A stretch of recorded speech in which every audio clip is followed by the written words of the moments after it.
Finally Khesari Lal Yadav का song मौसम को गया है, तो इसी सॉन्ग का पूरा राय है वीडियो क्वालिटी कैसा है। तो पूरा फुल वॉच कीजिएगा। अगर अभी तक आप हमारे सब्सक्राइब अगर नहीं किए हैं तो प्लीज चैनल सब्सक्राइब करें, वीडियो को लाइक करें, प्यार से कमेंट करें। चलिए वीडियो में आगे बढ़ते हैं, बात करते हैं भोजपुरी के दबंग स्टार खेसारी लाल यादव का मौसम में, जो कि आज सुबह 6:30 पर रिलीज किया गया है मनसा रिकॉर्ड के यूट्यूब चैनल पर। जो कि अगर अभी तक आप सभी सॉन्ग को नहीं सुने हैं तो जाकर सुन सकते हैं। अगर सुन लिए तो प्लीज कमेंट बॉक्स में बताइए दबंग स्टार खेसारी लाल यादव का सॉन्ग मौसम भी आप सबको कैसा लगा। इस सॉन्ग को लिखे हैं कृष्णा बेदर्दी, म्यूजिक है आर्या शर्मा का, और इस सॉन्ग को गाया भोजपुरी के पावर स्टार दबंग स्टार खेसारी लाल यादव और करिश्मा कक्कर का आवाज़ है। वहीं पे आप सबको वीडियो में देखने को मिलेंगे महिमा सिंह और खेसारी लाल यादव के साथ में वीडियो सॉन्ग को शूट किया गया है, जो कि आप सबके बीच रिलीज कर दिया गया, जो कि पूरी तरह से धमाल बवाल मचा कर रख दिया, जो कि 5 घंटा में 2 लाख प्लस व्यू है।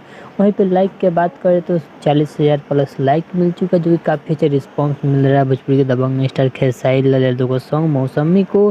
जो कि वीडियो क्वालिटी की बात करें तो वीडियो क्वालिटी काफ़ी अच्छा शूट किया गया है, जैसा गाना है वैसा इस सॉन्ग को शूट किया गया है। जो कि कृष्णा बेदर्दी का लिरिक्स है, जो कि लिरिक्स सुपर डुपर हिट होने वाला है इंस्टाग्राम पे, जो कि आप सबको बहुत जल्द ये सॉन्ग इंस्टाग्राम पे ट्रेंडिंग वाला रील आ जाएगा, जो कि आप सभी इस पे रील भी बनाइए। काफ़ी मस्त सॉन्ग है खेसारी लाल यादव का मौसम में, जो कि आप सबको काफ़ी ज़्यादा पसंद आने वाला है। तो चलिएगा सब भोजपुरी के दबंग स्टार खेसारी लाल यादव का वीडियो अच्छा लगा तो प्लीज सब्सक्राइब करें, वीडियो को लाइक करें, कमेंट करें। चलिए मिलते हैं न्यू अपडेट के साथ, तो ओके बाय।